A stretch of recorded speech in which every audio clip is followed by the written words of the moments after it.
Hello, beautiful. Welcome. So in this video, we're going to continue with part 2 of how to create your ideal high-ticket coaching clients, how to attract those soul clients who want to work with you, who want to give you their credit card in exchange for the value and the transformation that you're going to co-create with them.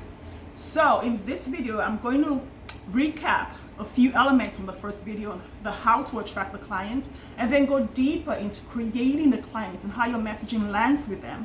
And then part 3 in the next video will be where to actually find these clients, and I'm going to share 6 places to find them and how to use those 6 places tied in with your natural gifts. Okay, so if this is your first time here, welcome. My name is Mimi Dabo. I'm a high-ticket business coach, and I support spiritual women coaches and Christian women coaches to co-create profitable and simple high-ticket coaching boutiques so they can serve at a deep transformational level, create impact for their clients, and in their own businesses simplify with a high-ticket coaching offer, multiple 6-figure months, or their first, second, third, or fourth $1 million within 18 months.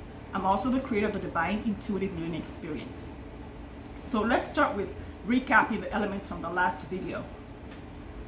You're selling the offer. You have your high-ticket coaching offer, whether it's 50, 100, 200, $1 million coaching offer, whatever it is for you, right? And you're ready to sell it to your people. Recapping, the first thing, know who you're talking to. Know who your person is. This is pretty clear. Before you even start to create the offer, you should have known this. It's basic, right? So let's say you're a weight loss coach. Are you speaking to the woman who's 25 years old and wants to lose weight so she can fit into her skinny jeans from high school?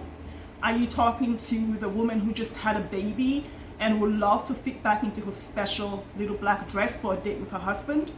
Are you talking to someone who wants to lose 30 pounds so they can go to Jamaica to their best friend's wedding and fit into the beautiful dress and rock a bikini on the beach? Or are you talking to the 42-year-old woman who has hormonal imbalance issues? She's been sleeping, she's premenopausal, and she wants to lose 40 pounds because she thinks when she does, her husband's going to look at her the way he did on her wedding night and fall all over in love with her again. Who are you talking to? And does that fourth person need you to talk about diet, need you to talk about how much water to drink or how to work out? Or does she need mindset work? Does she need work to support her so that her husband starts to look at her the way she wants him to before she even loses the weight? So what are you working with? What pillars are you sharing? What value are you sharing? And where are the people in their journey? So that who you're talking to and clarity about it is not just an avatar. It's really knowing deep down what that person wants in their psyche, like who they are, why they want it, okay? Number 2 is to figure out why you're doing the messaging in the first place. It's because people who want to pay you $100,000 or $1 million need to know what the offer is, what it does, and why they should care about it. Why does it matter to me? Is this going to make him look at me the way he did on our wedding night? Is it going to make me fit into that dress? Is it going to make me healthy and sleep better at night? Is it going to push away the menopause symptoms? Like, what is it going to do for me? So that needs to be clear in the elements of the message. 3, leveraging your gifts and your story to sell the offer, to market the offer, to message the offer. So tell a story. Maybe it's yours, maybe it's your client's, but it's a before and after. And when you're looking at before and after, this is where you get your confidence and the courage to actually price your product, because you start to think, can I get my client from 300 pounds to 185 pounds? Can this offer get my client from 10K months to a 90K month? Can this offer get my client from working for 50 hours a week to down to 15 hours a week? Like, can my offer do that for them? That's what gives you the confidence to actually know the results and go share them, because you cannot not share them when you know how amazing your client's going to feel, be, or have after that offer. Now, this is where what I call the law of attraction dart comes in, and most messaging is missing this. So when you're attracting your high-ticket coaching client and creating that client, go deeper in your messaging. Go beyond what it does and why it matters to them. This is the thing you have to hit, the law of attraction dart in the middle spot.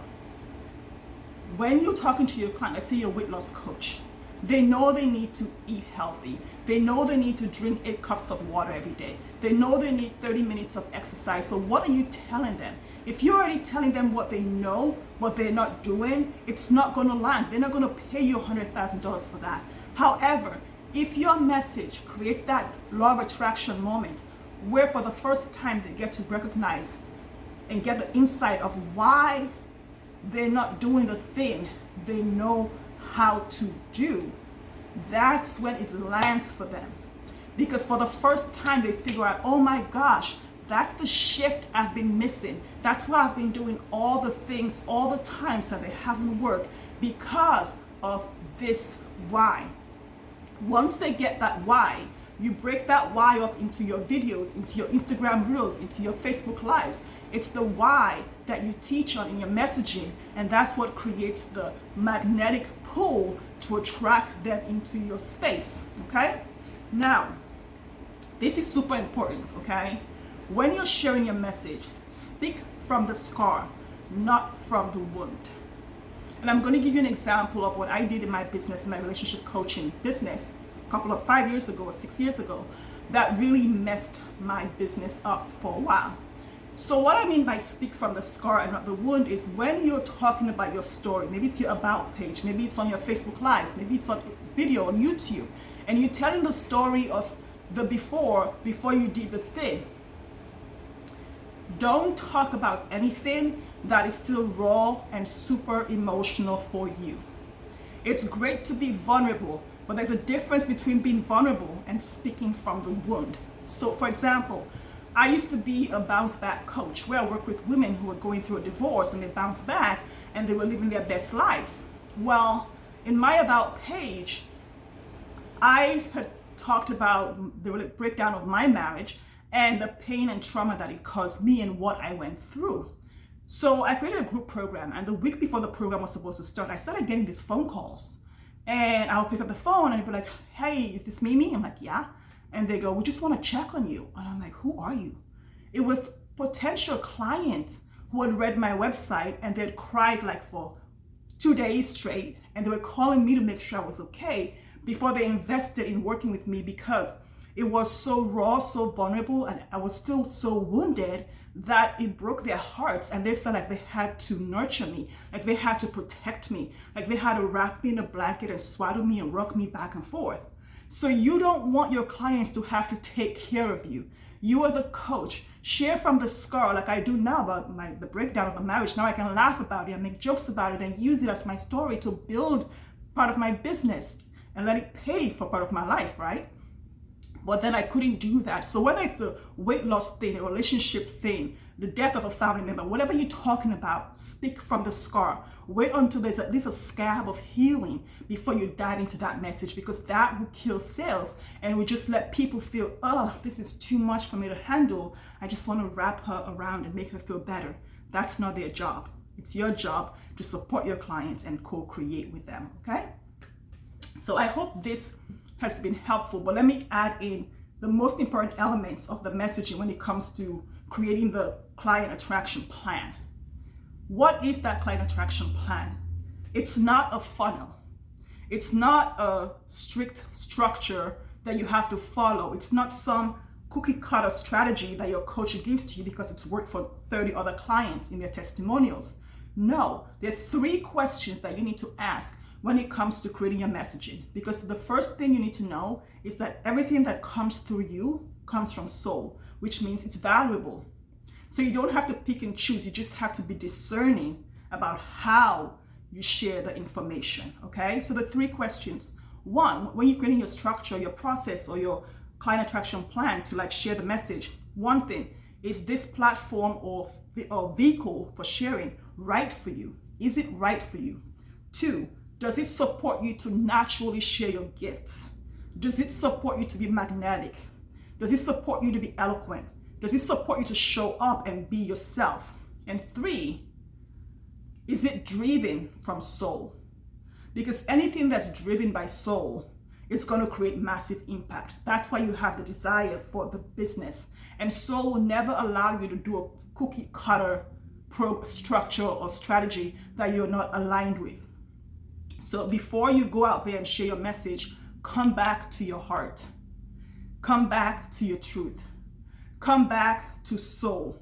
And as soon as you do that, you're going to back yourself up with your faith, your courage, your confidence, your authenticity, and your truth. And that is what supports you to be a magnet for the miracles and clients every single place of your life, because they're everywhere. But first, you have to come from heart, and you have to go all in on what's inside of you. The things that are outside those structures and those crutches do not support you to message. For your sales to work, it has to flow from your messaging, because it's just a part of messaging. It's a continuation of your messaging. So for this part to work, for you to actually go and where the clients are and talk to them and sell the thing to them, you need to come from all in from within. It's been good having you. And in the next video, we're going to talk about the 5 or 6 places where you can actually find these clients and how to talk to them in those places so that it lands for them in the right way. Let me know how this video lands for you. It's been good having you, and come back for more.